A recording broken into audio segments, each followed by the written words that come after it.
With the NFL trade deadline about 2 days away, the LA Rams are desperately searching for picks to F.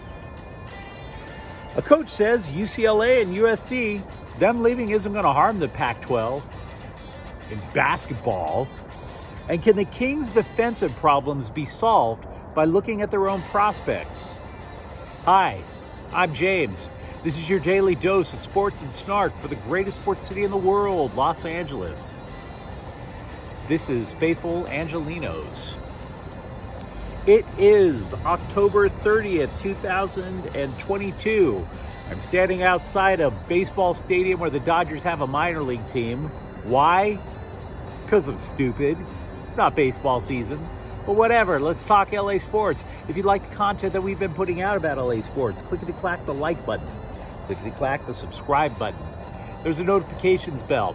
Hit that. It'll let you know when we drop new content. Sharing is caring. Let people know we exist. And yes, comment. It is Sunday. There is a God. It's not me. Remember him after you watch this clip. So before we go through the news and notes from around LA, we'll take a quick look at the scoreboard. It was a good day for LA yesterday. Complete sweep. USC, for example, they went into Arizona, defeated the Wildcats 45-37. Caleb Williams passes for 411 yards, 5 touchdowns.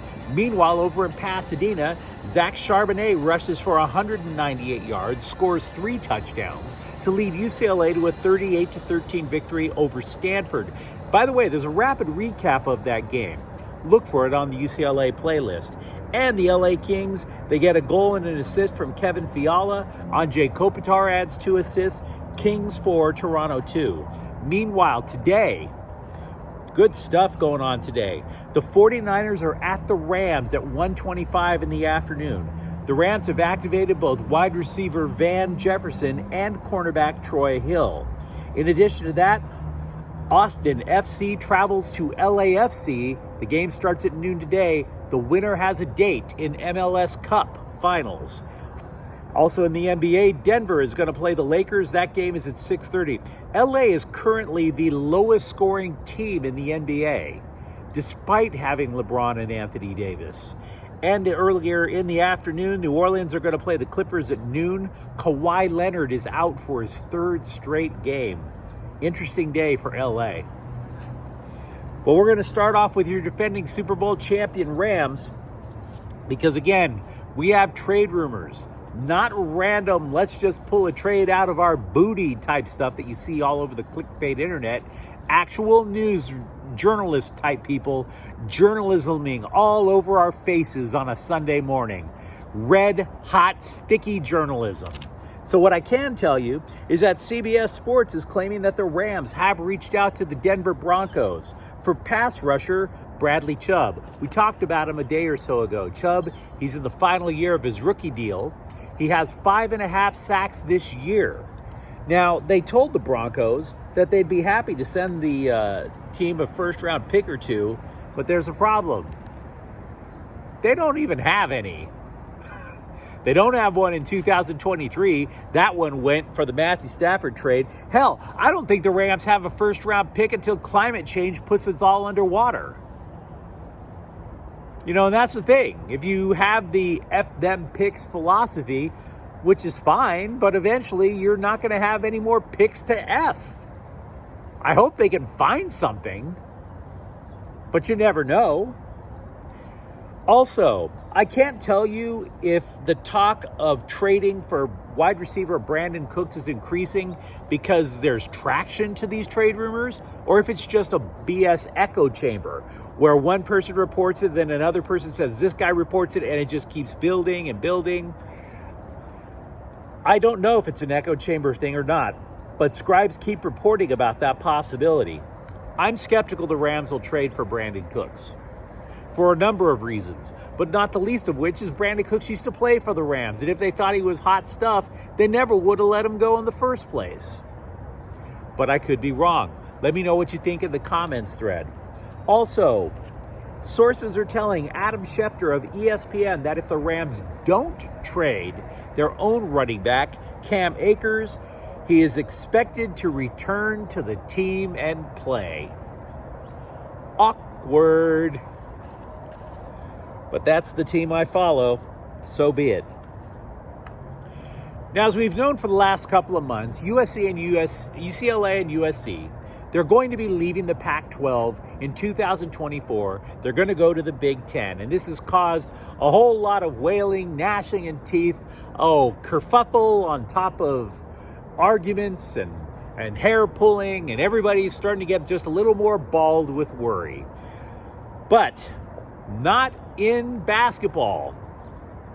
Oregon coach Dana Altman said it's not that big a deal if USC and UCLA go to the Big Ten. Quote, since I've been in the league, USC hasn't won a conference title or the tournament. UCLA, maybe one tournament, one conference title. Arizona's been up there. We've won 4 conference titles, so our basketball league is going to survive, unquote. Now, for the record, he might have a point. Oregon has gotten pretty decent in basketball over the last few years. But I'm not so sure you really want to just kick the school that gave the planet John Wooden to the side. Remember him? Huh? Phil Knight didn't come up with the pyramid of success, dude. I mean, Michael Jordan may have made Nike and Oregon just fabulously wealthy, but basketball was created by people before him.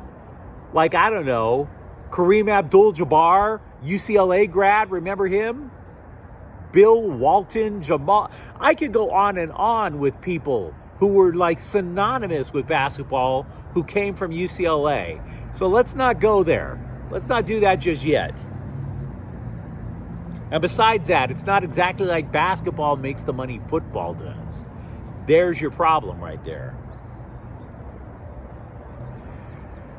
Over at USC, don't be surprised to see the Trojans moving up in the rankings after last night's victory. Remember, they were 10th ranked, 9th ranked. It depends on whether or not you're looking at the AP poll or an individual sports networks poll. But teams above them, one team directly above them, Oklahoma State, got absolutely just dismantled by Kansas State, 48-0. So the idea of USC rising in the rankings, yeah, believe that. By the way, in that game at Arizona, the Trojans, they showed a lot of moxie. They played without 2 top wide receivers, Jordan Addison and Mario Williams, 2 top linebackers, Eric Gentry and Raylan Goforth, and left guard Andrew Voorhees. So USC, they may not be deep, but they do got a little bit of moxie. During UCLA's football game last night, they also got additional good news. Salamone Malafu, a linebacker from Kapa'a High School in Hawaii. Hey, they pronounce things differently over there. Additional little accents. What are you going to do? Solomon Malafu has committed to the Bruins. He's a linebacker. He made the announcement during the Stanford game. Now, I didn't go see the Kings yesterday. I actually went to see their minor league affiliate over in Ontario in the Inland Empire. And I kind of did that for a number of reasons. I went because, I was in the area for one, and the Kings farm system is allegedly deep. But the other reason that I went there was because if the farm system is allegedly deep, can that well of talent get tapped now? See, going into yesterday's action in the NHL, the Kings, which for a decade has been very responsible on the defensive end, they have allowed the most goals in the NHL. And so I'm sitting there thinking to myself, why not call up one of the guys on the minor league team or two, see what happens? So I go out there to look, and they did beat Bakersfield, which is an affiliate of the Edmonton Oilers. But these are my thoughts about the Ontario Reign.